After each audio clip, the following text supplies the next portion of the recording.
संस्कृत प्रत्ययों की इसी श्रेणी में तद्धित प्रत्यय यानी कृत प्रत्यय अपने पूर्ण कर चुके हैं। अब तद्धित प्रत्यय की बारी आती है। तद्धित प्रत्यय वे प्रत्यय होते हैं जो धातुओं के अलावा होते हैं। कृत प्रत्यय धातुओं के साथ लगते हैं। कृत प्रत्यय धातुओं के साथ, लेकिन तद्धित प्रत्यय धातुओं के अलावा जो प्रत्यय होते हैं उनको तद्धित प्रत्यय कहते हैं। तो उसमें पहला प्रत्यय है तरफ, दूसरा है तमप।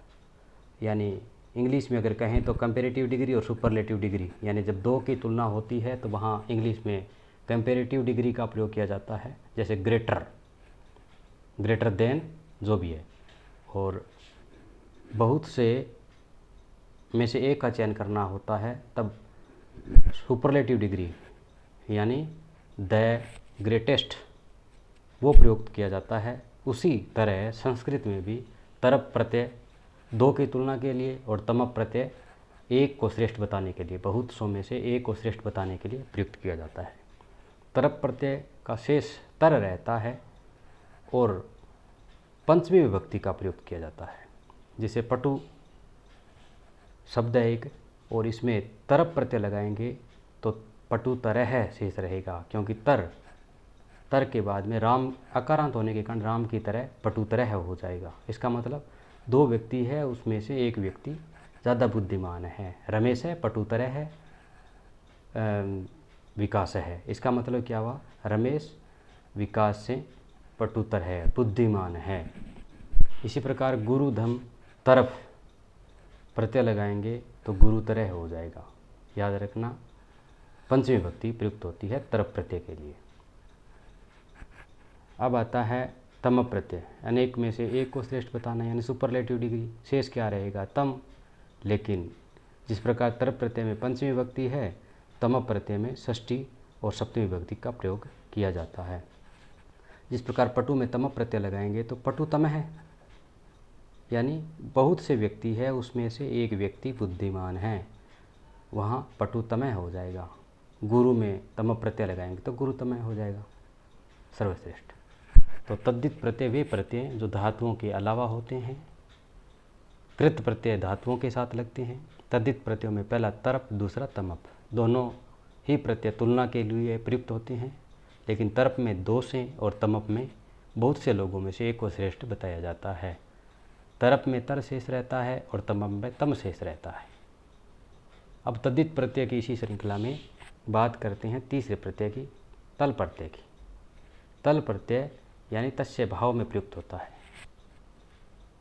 तल प्रत्यय स्त्रीलिंग में प्रयुक्त होता है, यानी स्त्रीलिंग प्रत्ययों एक तरह से प्रयुक्त होता है।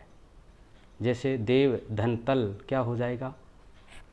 ताक शेष रहेगा, तो इसमें तल है वो किस में कन्वर्ट हो जाएगा? ता में। तो देवता हो गया। एक धन तल क्या हो जाएगा? एकता, क्योंकि तल प्रत्यय लगेगा तो ता शेष रहता है, भाव तस्य है, स्त्रीलिंग है। अब त्वत प्रत्यय की बात करें तो इसमें भी तस्य भाव है, लेकिन तल स्त्रीलिंग के लिए था तो त्वत नपुंसकलिंग के लिए प्रयुक्त होगा। उसमें ता शेष रहेगा तो इसमें त्वम शेष रहेगा। तल प्रत्यय में क्या? ता शेष रहे, जैसे देवता, एकता। त्वत में प्रत्यय में क्या रहेगा? त्वम शेष रहेगा। त्वत तय है लास्ट वाला, वो आधा मैं में कन्वर्ट हो जाएगा। जिस प्रकार मनुष्य धन त्वत क्या हो जाएगा? मनुष्यत्वम। श्रेष्ठ धन त्वत क्या हो गया? श्रेष्ठत्वम के त्वत प्रत्यय है। अब अगला प्रत्यय हुआ मतु प्रत्यय, यानी तद्धित प्रत्ययों की श्रृंखला में अगला प्रत्यय है मतु प्रत्यय। जो तद्धित प्रत्यय थे उसके बारे में बात कर रहे हैं। अगला प्रत्यय है मतु प्रत्यय। मतु प्रत्यय यानी किसी भी वह उस गुण रखने वाले से संबंधित होगा, इसमें रखने वाला भी हो सकता है, रखने वाली भी हो सकता है, और नपुंसकलिंग भी हो सकता है। इस प्रकार के शब्द जहाँ भी प्रयुक्त होते हैं वह मतु प्रत्यय होगा। जिस प्रकार रूप मतु प्रत्यय लगाएंगे तो इसका मतलब हुआ रूप को रखने वाला, यानी जिसके पास रूप है, तो पुल्लिंग में रूपवान हो जाएगा। यानी वान जहाँ लगा है पुल्लिंग में मतु प्रत्यय लगा होगा। स्त्रीलिंग में वती होगा, जैसे रूपवती, और नपुंसकलिंग में रूपवत। तो अगला उदाहरण है लक्ष्मी शब्द में मतु प्रत्यय लगाने से लक्ष्मी रखने वाला, यानी पुरुष हो गया तो लक्ष्मीवान, लक्ष्मी रखने वाली लक्ष्मीवती, और नपुंसकलिंग के लिए लक्ष्मीवत हो जाएगा। वापिस देख लेते हैं। तद्धित प्रत्यय जो धातुओं के अलावा लगते हैं। पहला प्रत्यय तरफ, दो में से किसी एक को श्रेष्ठ बताने के लिए शेष तर रहता है, पंचमी विभक्ति प्रयुक्त होती है। जिस प्रकार पटु बुद्धि को कहते हैं, उसमें तरफ प्रत्यय लगाने से पटुत्रय रह गया, यानी दो व्यक्तियों की तुलना में से एक श्रेष्ठ है। गुरु में तरफ प्रत्यय लगाने तो गुरुत्रय हो गया, दो है उसमें से एक को बड़ा बताया गया है। तम प्रत्यय अनेक में से एक को श्रेष्ठ बताने के लिए, यानी इंग्लिश की बात करें तो सुपरलेटिव डिग्री का प्रयोग, और तम शेष रह गया। इसमें षष्ठी और सप्तमी विभक्ति प्रयुक्त होती हैं। जैसे पटु और तम प्रत्यय लगाएंगे तो पटुतम है, सबसे बुद्धिमान। गुरु में तम प्रत्यय लगाएंगे गुरुतम, यानी सबसे बड़ा। अगला तीसरा प्रत्यय है तल प्रत्यय, यानी स्त्रीलिंग और तस्य भाव में ता शेष रहता है, जैसे देवता एकता। त्वत् प्रत्यय है, उसमें भी तस्य भाव है लेकिन नपुंसकलिंग में प्रयुक्त होता है, और त्वम शेष रहता है, जैसे मनुष्यत्वम, श्रेष्ठत्वम। मतु प्रत्यय की बात करें तो किसी भी पुल्लिंग कर्ता के रूप में प्रयुक्त होता है, जैसे वाला, वाली और नपुंसकलिंग के लिए। जैसे रूप धनमतु प्रत्यय लगाएंगे तो रूपवान, स्त्रीलिंग के लिए रूपवती और नपुंसकलिंग के लिए रूपवत। लक्ष्मी की बात करें तो मतु प्रत्यय लगाएंगे तो लक्ष्मीवान और लक्ष्मीवती और लक्ष्मीवत। इस प्रकार तद्धित प्रत्यय पूरे हुए। अब स्त्री प्रत्यय हैं, उसके बारे में पढ़ने की बात कर रहे हैं। अब हम स्त्री प्रत्ययों की बात करें संस्कृत में तो स्त्री प्रत्यय वे प्रत्यय होते हैं जो पुल्लिंग से स्त्रीलिंग बनाने के लिए प्रयुक्त होते हैं।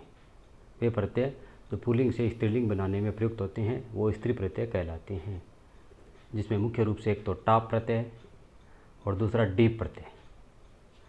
टाप प्रत्यय में आशेष रहता है, यानी पुल्लिंग शब्द में टाप प्रत्यय लगाएंगे तो वो स्त्रीलिंग हो जाएगा। तो इसमें शेष रहता है आ, जिस प्रकार अज बकरा होता है पुल्लिंग का, लेकिन टाप प्रत्यय लगाया तो क्या हो गया, टाप का हो गया आ, अज पूरा हो गया, अज धन आ क्या हो जाएगा, अजा, यानी बकरा हो गई, बकरी हो गई, बकरा से बकरी बन गया। इसका मतलब पुल्लिंग से स्त्रीलिंग हो गया।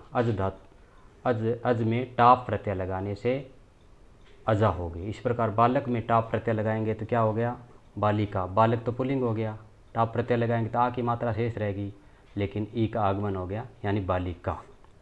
अग्रज क्या होता है, पहले जन्म लेने वाला, उसमें टाप प्रत्यय लगाएंगे तो अग्रजा हो गया, क्योंकि टाप का आ, यानी टाप प्रत्यय पुल्लिंग से स्त्रीलिंग बनाने में प्रयुक्त होता है। तो आ की मात्रा शेष रह गई। तो दो ही है, पहला टाप प्रत्यय और दूसरा है डीप प्रत्यय। टाप का आ शेष रहता है, जिसकी अंत में आ की मात्रा, जिस प्रकार अजा, बालिका, अग्रजा, तो इसमें टाप प्रत्यय है। अब डीप प्रत्यय वे होते हैं जिसमें ई की मात्रा लगाने से, यानी किसमें, जो पुल्लिंग है उसमें अंत में ई की मात्रा आएगी। जिस प्रकार कुमार है पुल्लिंग है लेकिन अंत में ई की मात्रा आई, तो यहाँ ई उपसर्ग नहीं, ई प्रत्यय नहीं है, यहाँ प्रत्यय हो गया डीप। कहीं ऐसा नहीं कुमार धन ई हो गया तो कुमारी हो गया, नहीं है। कुमार धन डीप प्रत्यय लगाएंगे तब कुमारी होगा, ई नहीं करना है। तरुण में डीप प्रत्यय लगाएंगे तो तरुणी हो गया। गलती क्या होती है, तरुण धन ई बड़ा लगाया तो तरुणी हो गया, वो नहीं होता है। तरुण धन डीप लगाएंगे तो डीप का ई शेष रहता है, तो तरुणी हो गया। नेत्री धन डीप, नेत्री का मतलब नेतृत्व करने वाला पुरुष, इसमें डीप प्रत्यय लगाएंगे तो ये हो जाएगा नेत्री। नेत्री मतलब महिला नेता, समझ में आई। डीप प्रत्यय और टाप प्रत्यय दोनों ही पुल्लिंग से स्त्रीलिंग बनाते हैं। टाप का आ शेष रहता है और डीप का ई शेष रहता है।